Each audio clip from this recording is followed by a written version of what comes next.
What is persistent VDI? In persistent VDI, each user gets a dedicated desktop that is permanently assigned to them. The user always logs into the same desktop where changes are saved, and it behaves just like a personal PC. Key characteristics include a dedicated VM per user where profiles, files, and apps remain even after logout or reboot. It's ideal for developers and power users. For example, if user A installs tools today, they'll be there tomorrow. Next, non-persistent VDI or instant clone VDI. Here, desktops are temporary.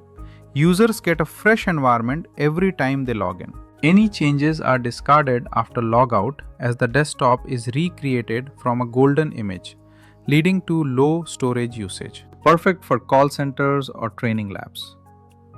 Once a user logs out, the desktop is deleted and recreated for the next person. This drastically reduces storage overhead because all clones share the same virtual disk read access from the replica. Thank you for watching. See you in the next lesson.